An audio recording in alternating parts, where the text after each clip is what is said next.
जी तो अस्सलाम वालेकुम स्टूडेंट्स। मुझे उम्मीद है आप सब खैरियत से होंगे और सेल्स टैक्स के इस लेक्चर में आप सबको वेलकम है। तो आज के इंशाल्लाह सेल्स टैक्स के लेक्चर में हम लोग स्टार्ट करेंगे प्रैक्टिकल प्रॉब्लम्स। जैसा कि आप जानते हैं हमने पहले इलस्ट्रेशंस को कंप्लीट कर लिया है सेल्स टैक्स की, जो कि तकरीबन 22 इलस्ट्रेशंस थी और उससे आप लोगों ने काफ़ी कुछ सीखा है।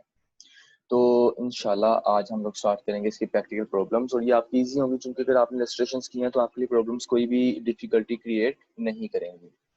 तो आइए फिर लेट्स स्टार्ट। इसकी हमने तकरीबन 10 प्रॉब्लम्स करनी है जो कि आपका सारा सिलेबस इसमें कवर अप हो जाएगा।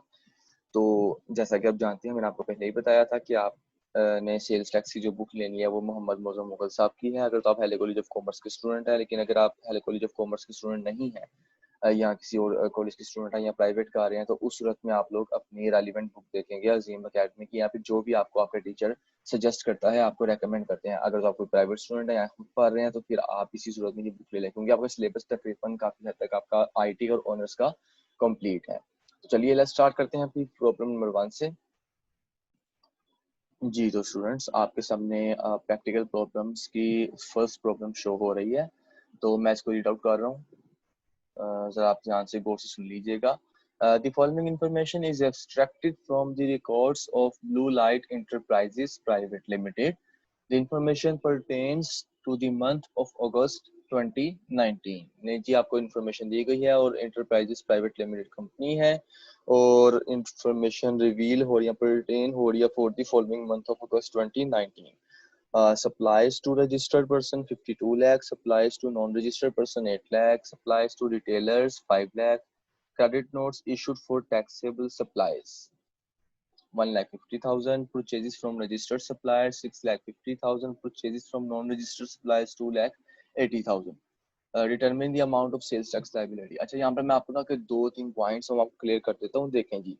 फर्स्ट पॉइंट इज दैट कि रजिस्टर्ड पर्सन और नॉन रजिस्टर्ड पर्सन को अगर तो आपने सेल किया तो उसका क्या ट्रीटमेंट होगा। देखते रजिस्टर्ड पर्सन को सेल करने का मतलब है आपने आउटपुट टैक्स जस्ट आपने 17% ही लेना है, लेकिन अगर आपने नॉन रजिस्टर्ड पर्सन को सेल किया है तो उसके बदले में आपको 17% आउटपुट टैक्स तो लेना ही लेना है, लेकिन साथ ही साथ आपको 3% मजीद आपको टैक्स भी लास्ट पर जाकर output tax sales tax liability में ऐड करना होगा क्योंकि नॉन रजिस्टर्ड पर्सन से सेल का आपको ये देना पड़ता है। और दूसरी बात है अगर तो आपने परचेज की है रजिस्टर्ड से तो 17% आपका इनपुट टैक्स मिलता है और अगर तो आपने नॉन रजिस्टर्ड पर्सन से परचेज किया है तो उस सूरत में आपको ना तो कोई इनपुट टैक्स एडजस्टमेंट मिलती है ना ही किसी किस्म की कोई आपको राहत मिलती है क्योंकि आपको एफपीआर ने ऑलरेडी कह दिया होगा कि आप नॉन रजिस्टर्ड पर्सन को ना तो सेल करें ना ही परचेज करें। तो इनवॉइस क्योंकि नॉन रजिस्टर्ड पर्सन इशू कर ही नहीं सकता, दैट्स वाई कि उसकी इनवॉइस ना होने की वजह से और नॉन रजिस्टर्ड होने की वजह से आपको इनपुट टैक्स एडजस्टमेंट नहीं मिल सकती। और तीसरा पॉइंट है इसमें क्रेडिट नोट्स और डेबिट नोट्स इशू का। अच्छा ये प्रॉब्लम 1 और 2 हम इंशाल्लाह आज करेंगे और प्रॉब्लम 1 और 2 में जो आपका लेक्चर है वो आपका होगा, जो नया कॉन्सेप्ट होगा इसमें वो डेबिट नोट इशू और क्रेडिट नोट इशू या इस तरह का कॉन्सेप्ट होगा। अच्छा बेसिकली मैं आपको जरा डिफाइन कर दूं, डेबिट नोट और क्रेडिट नोट होते क्या है। बेसिकली स्टूडेंट्स क्रेडिट नोट आपका वो होता है जो कि आपका सेल्स रिटर्न पर दिया जाता है आपको, और डेबिट नोट आपका वो होता है जो कि परचेज रिटर्न पर आपको मिलता है और ये आपको शो करता है कि आपने इतने की रिटर्न की है। तो उसका अब तरीका कार दो है। एक तरीका तो ये है इसको, अगर तो क्रेडिट नोट है क्योंकि सेल्स से ताल्लुक है तो आप इसको सेल्स में से लेस कर दें टोटल अमाउंट में से। लेकिन अगर तो आपका डेबिट नोट है उसका ताल्लुक जारी बात है परचेज से है तो आप उसको टोटल परचेज में से लेस कर दें। और एक तरीका ये है कि आप इनका लेकर 17% आप इनका 17% लेकर अगर तो क्रेडिट नोट्स है तो 17% आप लेंगे और 17% लेने के बाद आप इसको सेल्स टैक्स में से जो आपका लाइबिलिटी बन रही है उसमें से आप लेस कर देंगे आउटपुट टैक्स में से। लेकिन अगर तो आपका डेबिट नोट है तो फिर आप इसको 17% लेकर परचेजेस के जो आपका इनपुट टैक्स बन रहा है आप इसको उसमें से लेस कर देंगे। तो चलिए जिसको हम प्रैक्टिकली फिर देखते हैं इसका सोल्यूशन के लिहाज से। जी तो स्टूडेंट्स आपके सामने प्रॉब्लम 1 का सोल्यूशन सोल्व फॉर्म में शो हो रहा है। तो प्रॉब्लम 1 आप देखें सबसे पहले आपकी हाइडिंग आ गई blue light enterprises private limited, national tax number जो भी आपका है वो आ गया, then sales tax registration number for the month of August 2019 और computation of sales tax payable. आप कोशिश करके इन 4-5 चीज़ों को आपने याद कर लेना है। और उसके बाद जी आपने कैलकुलेशन करनी है टोटल आउटपुट की। टोटल आउटपुट आप देखते हैं कितनी आपकी है। पहले आपने सेल्स टू रजिस्टर्ड पर्सन की 52 लाख, फिर नॉन रजिस्टर्ड पर्सन को सेल किया आपने 8 लाख, और सेल्स आपने की रिटेलर्स को 5 लाख की। आपने इनको एडअप किया तो टोटल टर्नओवर आपकी आ गई 65 लाख। उसके बाद आपने निकालनी है input tax adjustment. Purchases from registered person थी 17%, आपने 6,50,000 का तो आपका आ गया 1,10,500। Purchase from non registered person है क्योंकि आपके पास इसकी कोई इनवॉइस मौजूद नहीं होती, इसलिए आपका नो इनपुट टैक्स है। 2,80,000 आपने लिखा, लेकिन आपने आगे डैश डाल दिया। टोटल आपका जो अब इनपुट टैक्स एडजस्टमेंट है वो कितनी है, 1,10,500। आउटपुट टैक्स आपने देखा, सेल्स टू रजिस्टर्ड पर्सन आपकी थी 52 लाख की, उसका 17% लिया, 8,84,000 8,84,000 आ गया। उसके बाद sales to non registered person थी आपकी 8 लाख, 17% आपने उसका लिया, 1,36,000 आ गया। देन आपने सप्लाईज टू रिटेलर्स किया था 5 लाख आपने उसका लिया, और आपका आ गया 17%। टोटल आपका कितना आ गया 85,000। और आपने इसका टोटल की एग्रीगेट किया तो 11,05,000 आपका आउटपुट टैक्स आ गया। और इसके बाद आपने इसमें से लेस कर देना है, जैसा कि मैंने आपको बताया था, क्योंकि आपका क्रेडिट नोट पड़ा हुआ है। तो क्रेडिट नोट का आपने 17% लेकर, नहीं कि 1,50,000 का आपने 17% लेकर, क्योंकि 25,500 है, आपने उसको टोटल आउटपुट टैक्स में से लेस कर दिया। 11,05,000 में से आपने 25,500 लेस कर दिया। टोटल आपका आ गया 10,79,500। और इसके बाद आपने लेस किया है इसमें से इनपुट टैक्स, क्योंकि इनपुट टैक्स एडजस्टमेंट है आपकी, और आपने वो देखनी है इनपुट टैक्स एडजस्टमेंट आपकी कितनी है। उसके लिए आपने लगाना है इसको चेक, क्योंकि आपका ये सेक्शन 8B1 में फॉल कर रहा है। प्राइवेट लिमिटेड कंपनी है, तो हमने जो बात की थी सेक्शन 8B1 की, उसमें आपका फॉल कर रहा है। तो उसका आपने जो टोटल आपका आउटपुट टैक्स होता है 10,79,500 का, उसका आपने लेना होता है 90%। अब 90% लेने का मकसद क्या होता है, हुकूमत आपको कहती है कि अगर आपका जो आउटपुट टैक्स बनता है उस आउटपुट टैक्स में से आप 90% तक हम आपको छूट देते हैं कि आप इनपुट टैक्स लेस कर सकते हैं। और अगर तो आपका इनपुट टैक्स 90% आउटपुट टैक्स से ज्यादा हो गया तो आप उसको लेस नहीं करोगे, बल्कि आप 90% लेस करोगे। सिंपल बात में अगर आपको समझाऊं, आपने 10,89,500 जो कि आपका आउटपुट टैक्स बना है, उसका आपने 90% लिया, वो आ गया 9,71,550 रुपीज। जबकि आपका जो इनपुट टैक्स आया है इस सवाल में वो आया है 1,10,500। अब देखो 1,10,500 आपका कम है 9,71,550 से, जो कि आपने 90% ये चक लगाया। तो इसका मतलब है विच एवर इज लेस, आप उसको लिखेंगे। अब आपका जो 1,10,500 आपका कम है तो आप इसको लिख देंगे। अगर तो आपका ये 9,71,550 कम होता तो आप इसको लिख देंगे। दैट्स इट, कि आपका है चेक लगाना। टोटल आपकी जो अमाउंट आ गई वो आ गई 9,69,000। देन आपने इसमें ऐड करना है further tax on supplies made to non registered person as 3% on 8 lakh. अब देखिए आपने 3% मजीद टैक्स ऐड किया है, जो कि उनकी आपने नॉन रजिस्टर्ड पर्सन को सप्लाईज किया है, तो 24,000 इसकी अमाउंट आ गई। और उसके बाद आपने विथ होल्डिंग टैक्स करना है ऑफ 2,80,000 मल्टीप्लाइड बाय 100/170। अब ये क्या है, क्योंकि हमने लास्ट टाइम जो एक चीज डिस्कस की थी वो डिस्कशन अबाउट व्हाट थी, कि will the holding tax rules हमने पढ़े थे। उसमें हमने पढ़ा था कि अगर तो बेचने वाला और खरीदने वाले क्या कॉन्सेप्ट है। अगर तो जो है आपका ये, यानी कि आपका इस तरह है कि विद होल्डिंग एजेंट वो पर्सन है जो कि माल खरीदने वाला है, और एक चीज हमने पढ़ी थी इसमें सप्लायर कैटेगरी के माल बेचने वाला है। यानी माल जो खरीदा है वो कंपनी ने खरीदा, उनके प्राइवेट लिमिटेड कंपनी, और जिससे खरीदा वो नॉन रजिस्टर्ड पर्सन था, उसमें माल खरीदा था ना। तो उस सूरत में हम लोग उसके बिहाफ पर टैक्स लेकर जमा करवा देते हैं हुकूमत को, उसी से लेकर उसी के बिहाफ पर हम जमा करवा देते हैं। यानी कि 5% आपने लेना है 2,80,000 का, पहले आपने निकालना है 100/160, क्योंकि हमें ग्रोस वैल्यू निकालनी होती है। तो ग्रोस वैल्यू का मतलब क्या होता है कि आपने देखना होता है उसमें से टैक्स भी निकाल कर या शामिल कर कर। तो खैर ग्रोस वैल्यू का मतलब क्या है, उसमें से टैक्स नहीं निकलेंगे कि आप पहले उसका 2,80,000 को मल्टीप्लाई करोगे 100/170 से, जो आपकी अमाउंट आएगी उसको आपने मल्टीप्लाई करोगे 5% से, जो आपकी अमाउंट आएगी उसको आप सामने लिख दोगे। तो 11,966 आपका आ गया, तो आपने लिख दिया total sales tax payable is equal to 10,04,966 rupees. उसके बाद एक छोटे से कुछ नोट्स लिखे हुए, ये आप देख लें। फर्स्ट आपका है क्रेडिट नोट। ये क्या है? ये सेल्स टैक्स रिटर्न की वजह से आता है और इसको लेस करना होता है और आउटपुट टैक्स में से 17% के हिसाब से, जो बात मैंने आपको बताई। Secondly, supplies made to non registered person. अगर आपने इसको इनके सप्लाईज किए हैं तो उस बदले में आप 17% तो लोगे प्लस आप 3% भी एक्स्ट्रा लोगे, टोटल आपका 20% हो जाएगा। और 3% को एफपीआर को डायरेक्ट देना है, यानी आउटपुट में जमा नहीं करना। हाँ जी, आपने 3% जो टैक्स है वो आपने डायरेक्ट एफपीआर को पे करना है, जबकि आपने आउटपुट टैक्स में इसको जमा नहीं करना। और उसके बाद आपका है जी इसमें अनरजिस्टर्ड पर्सन।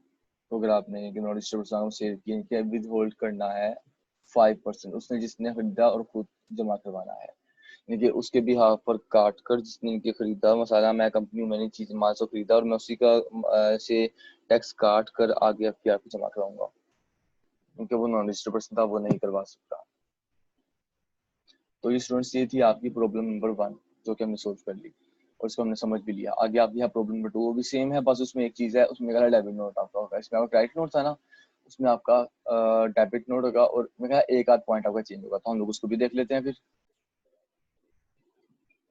तो स्टूडेंट्स, मेरे ख्याल से इंटरनेट का काफ़ी इशू आ रहा है, तो मे बी हम लोग इसको यहीं पर स्टॉप कर देते हैं।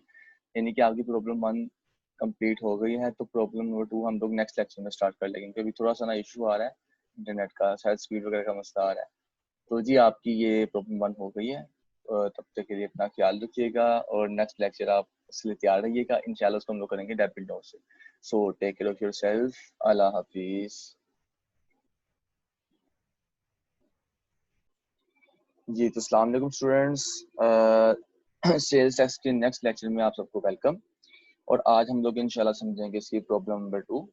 और प्रॉब्लम नंबर 2 मैंने आपको बताया था, सिर्फ आपकी एक चीज चेंज होगी, जो कि आपका मे बी शायद इसमें डेबिट नोट था आपका। तो खैर इसको हम लोग देख लेते हैं इसमें क्या नई चीज है। कि लास्ट टाइम जो डिस्कस किया था हमने, वो बात की थी क्रेडिट नोट की, जो कि सेल्स टैक्स रिटर्न पर लगता था। और डेबिट नोट आपको सारा पता परचेज टैक्स परचेज रिटर्न पर लगेगा। तो मैं इसको रीड कर रहा हूँ, प्रॉब्लम को जरा सुन लीजिएगा। Mr. Arif Mahmood is engaged in manufacturing business. Is registered with sales tax as manufacturer.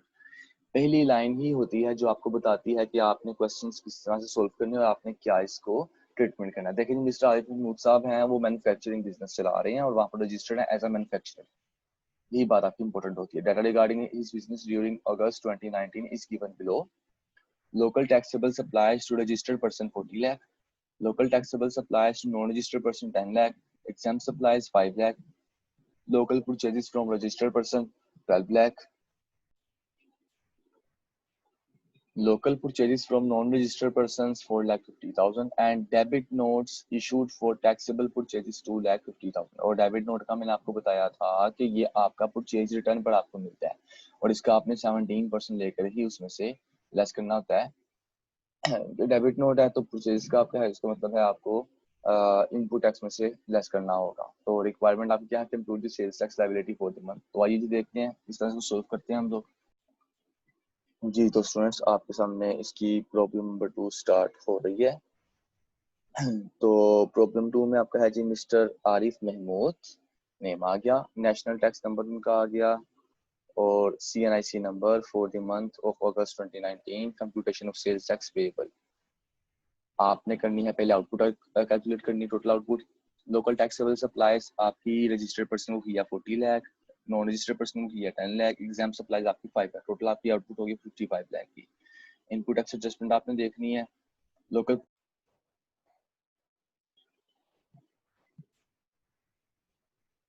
जी तो इनपुट टैक्स एडजस्टमेंट है आपकी local purchases from registered person, उनके 12 लाख आपकी है टोटल। जो कि आपने रजिस्टर्ड पर्सन से परचेज की थी वो 17% आपने उसका ले लिया, जो कि आपका आ गया 2,04,000।